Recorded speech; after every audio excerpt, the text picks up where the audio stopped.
दोस्तों, सबसे पहले सब्सक्राइब करें, नोटिफिकेशन बेल दबाएं और सबसे पहले वाली ऑप्शन ऑल करें, जिससे हमारी आने वाली नई वीडियो की नोटिफिकेशन आपको फ़ौरन मिल जाएगी।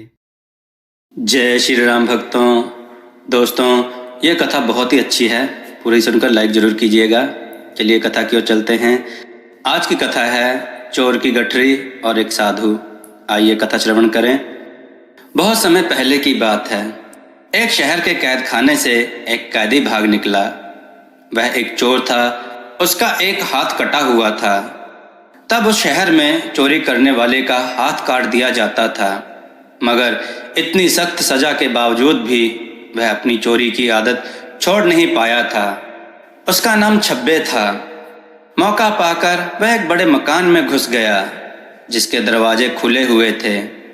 वह उस मकान में चला तो आया, परंतु उसे यह देखकर बड़ी निराशा हुई कि मकान में ना तो कीमती सामान था और ना सजावट की चीजें।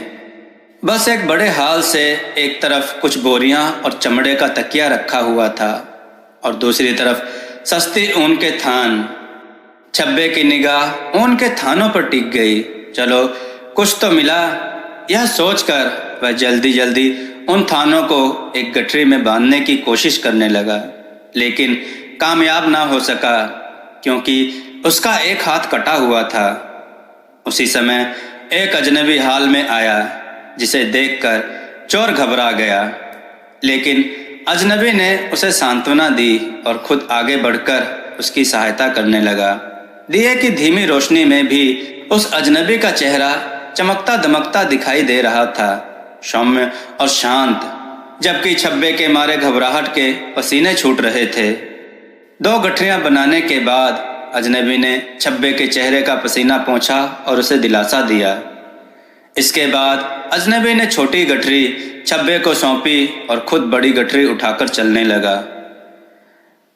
छब्बे यह समझ बैठा कि यह भी उसकी तरह चोर है। वह उसी क्षण बोला, तुम चाहो तो मेरे हिस्सेदार बन सकते हो, लेकिन इतना सारा माल मैं तुम्हें अकेले ही नहीं हड़पने दूंगा। इस पर अजनबी मुस्कुरा पड़ा। तुम्हारी बात मुझे पसंद आई। मैं चाहता हूं कि तुम हमेशा के लिए मेरे हिस्सेदार बन जाओ। ठीक है, चलो। छब्बे अजनबी की बातों को ठीक से समझ ना पाया। इतना जरूर समझ गया कि यह शख्स बेईमान साबित नहीं होगा। अजनबी ने भारी गठरी ले तो ली, लेकिन उतना बोझ उठाने की ताकत उसमें ना थी। वह एक बूढ़ा और कमजोर व्यक्ति था। उसके पांव कांप रहे थे। इधर छब्बे जल्द से जल्द अपनी मंजिल तक पहुंच जाना चाहता था, लेकिन अपने बूढ़े साथी की वजह से मजबूर था। वह उसे तेज चलने को कहता और बूढ़ा हांफता हांफता कहता, आ रहा हूं बाबा, आ रहा हूं।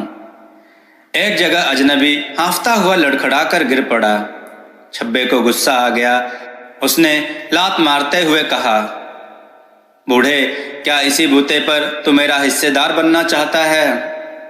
अजनबी बड़ा लज्जित हुआ और किसी तरह उसके कदम से कदम मिलाने की कोशिश करने लगा। जब दोनों छब्बे की मंजिल पर पहुंच गए तो अजनबी ने कहा, भाई माफ करना, मेरी कमजोरी की वजह से तुम्हें परेशानी उठानी पड़ रही है। ठीक है ठीक है, छब्बे ने उपेक्षा से कहा। बताओ तुम्हें कितना माल चाहिए? घबराओ नहीं, मैंने वायदा किया है, और एक चोर होता तो तुम्हें ले जाने क्यों देता? क्या? छब्बे ने चकराकर पूछा। हाँ भाई, अजनबी फिर बोला, ये सारी ऊन मेरी है। जिस मकान से ये ऊन तुम उठाकर लाए हो वह भी मेरा है, लेकिन मुझे दुख है कि मैं तुम्हारी ज्यादा सेवा ना कर सका। आइंदा जब भी तुम चाहो मेरे घर मेहमान बनकर आ सकते हो, मुझे खुशी होगी। इतना कहकर अजनबी ने छब्बे से हाथ मिलाया और उसे दुआ देता हुआ वहां से चला गया। छब्बे अजनबी के रवैये से बड़ा परेशान हुआ। उसने सोचा, हो ना हो यह आदमी पागल है। खैर जो भी हो, माल तो सौंप गया। पर जिज्ञासा ने उसे शांति से बैठने न दिया। दूसरे दिन सुबह ही वह उस घर के पास जा पहुंचा जहां पिछली रात उसने चोरी की थी। पड़ोस में एक लकड़हारे का घर था। उसने उससे पूछा, क्यों भाई, यहाँ कौन रहता है? एक पहुंचे हुए साधु, लकड़हारे ने जवाब दिया। यह सुनना था कि उसके हाथों के तोते उड़ गए। साधु महात्मा, उन साधु की शोहरत तो उसने भी सुन रखी थी, लेकिन उन्हें देखने का कभी अवसर नहीं मिला था। वह साधु बहुत बड़े विद्वान थे। हाय, तूने यह क्या किया?